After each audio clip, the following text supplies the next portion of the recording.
welcome back to my channel. Time is just flying and tomorrow's going to be the first day of April. So I'm going to show you everything going on in my collection and we'll quickly start with the Hoyas. So this one is the Hoya finlaysonii. I have peduncles for the very first time, so really excited to see that. This one here is the Hoya croniana super silver. That one doesn't stop blooming. It kind of like once it goes, it really doesn't stop. The rest of my Hoyas and plants are in active growth, and we'll jump right into the orchids. So I probably have about 7 or 8 orchid blooms to show you for the month that I haven't shown you yet. And I'd say that the collection is pretty happy. I do have some issues here and there with maybe some orchids that are a little bit less vigorous that have leaf spotting issues, but it happens. I have some orchids with spider mites, very few though. For the most part, I have everything under control. My winter phalaenopsis are still in bloom, which is really nice. These are going on 4 months blooming, which I really love. And I thought that phal there, I thought it was gonna die, but it pretty much is bouncing back. My phalaenopsis are doing well. I have to remove the keikis and get them out to friends now that it's getting warmer, but everything is pretty much in active growth and starting to bloom, especially those summer bloomers. I'm starting to see buds develop. On my Cattleya shelf, I have some orchids that I haven't seen bloom in a while, so that's always really nice to see. Everything else is in active growth. I have a couple of orchids with, well, this one is my Wanagara apple blossom. This one has spider mites, so I just took care of that today. I really like that one and I don't want it to spread. You could see some of the orchids have a few leaf issues, so I'm going to try to fix that by feeding a little bit more CalMag. But for the most part, I'm happy with the collection. I just have to really catch up on repotting everything. And here's some blooms that I accidentally broke off. Oops.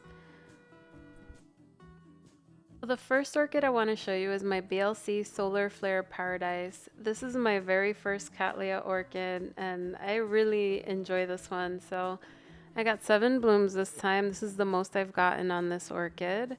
It is a highly fragrant, compact orchid. It has a very tight growth pattern and I'd say that the blooms, they smell like lemons. So I really appreciate this one. I got this from Carmela Orchids. They had a special years ago called the Compact Fragrant Special, and they sent me like, I don't know, I think it was like 7 or 8 orchids that were small and had good fragrance, including the Brassavola nudosa and this one. And this is the first one I got to bloom as a Cattleya, and I find it really special. I really enjoy this one, and I like the blooms.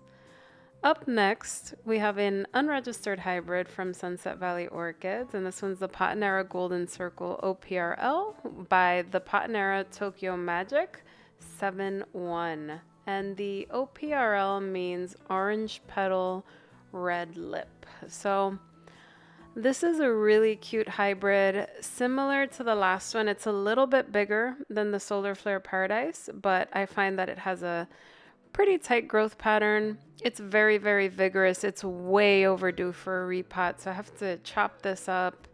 Probably just give up some pieces to friends and divvy it up, but this has a really nice cotton candy fragrance. And sometimes when it blooms, it has veining on the petals that's red, which I really like. It's really subtle, but it's super, super cute. This is a really nice orchid, very vigorous. Okay, up next we have the Epilelio Cattleya Jackie Bright Hilo Stars.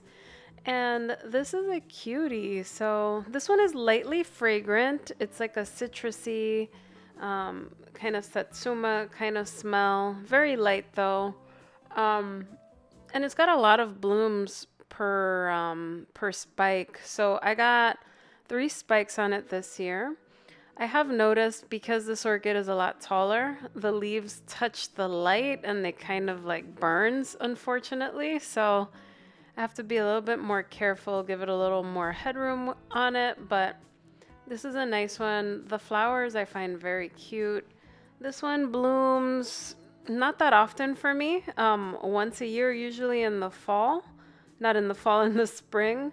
So it's nice to see it. And I wish it were more fragrant. The fragrance is nice, it's just not that strong.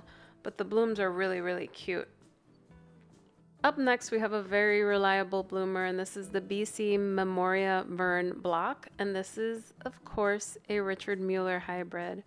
Now, it just opened this morning, so it's not fully open, but I wanted to show you because I find that over time, the color of this orchid changes from this what color is this? It's like a pinkish color to a yellow. So I just find the transition very beautiful.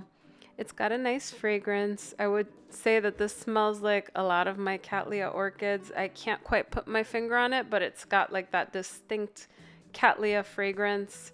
It's got a beautiful lip, spotted petals, and it's been blooming since it was a tiny seedling. I got this from my friend Vern in Florida, and I love it. And every year it just keeps getting better and better. I like this orchid a lot. Okay, this next orchid, I get so confused with it. I received it as a Dendrobium kingianum, as a little keiki. And I repotted it with you guys, and it's just grown so quickly. But then someone told me that this was the Dendrobium delicatum. And then someone told me this is the Dendrobium berryota. They said this is not a delicatum. But one thing that most folks have told me is that this is not a kingianum for sure. It's a kingianum hybrid. So after looking at this, I'm curious if you guys know what it is. Either way, not a big deal if I don't know for sure what it is because I like it and it's staying in the collection. It has a fantastic rose fragrance. It smells kind of like a Miltoniopsis. Like those have very strong rosy fragrances, and I find this to be very, very vigorous. So it blooms multiple times per year and multiple times per cane, which is super nice.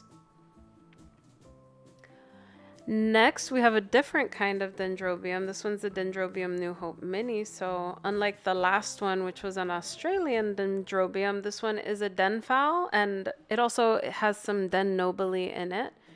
I'm showing it a bit early because some of the buds started blasting, so it's been kind of warm and dry here in New York, so I might lose some of those buds, but I find this to be so cute. It's got a new growth coming in, and I've also noticed that it has a keiki that it's pushing as well, which is nice. And this isn't supposed to be too big. My friend who grows really nice dendrobiums, hers got a little bit bigger, but it shouldn't get too tall because I'm going to show you the next one. And the next one is one of my biggest dendrobiums, and that one takes up a ton of space. So I really like these cute smaller ones. They won't get too big on me, but take a look at this monster. So this one is an unregistered hybrid of the Dendrobium Golden Brown by Dendrobium Tenate Blue.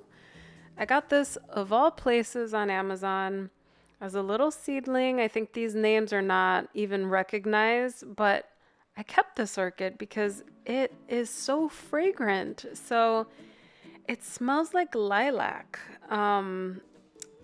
It's so nice, and I am usually not big on denfowls now that I've been growing longer. My beef with denfowls is that they get super tall, so I prefer the more compact Dendrobium nobiles, and I prefer some of the Australian Dendrobiums because those are a little bit smaller. But this one is much taller, takes up a lot of room, and I have to have a special spot for it in the grow room. So I won't be getting more, but this is one of two massive dens that I have that I'll be keeping.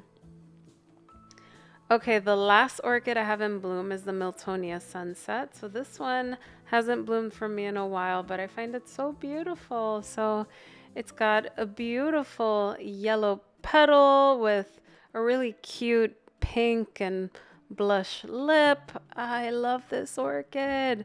I got this as a gift from Paula, and Michael McCarthy set this up. I really love it. I was looking for this orchid all over and I couldn't find it. Now with that said, I'm struggling with it a little bit, so I have to repot it. Some of the old canes have died off in the back, as you can see, but I will clean this up and divide it in the next few weeks so that it can push on. Anyway, thank you guys so much for watching. I hope you enjoyed the blooms this month, and I can't believe next month is going to be May. But stay tuned for some repotting videos soon and how I get the collection going for the spring, because now is when everything really starts to take off, bloom and grow. And not only that, but I also have to start taming all of those Hoyas. Anyway, guys, thank you so much for watching, and I'll see you in the next video.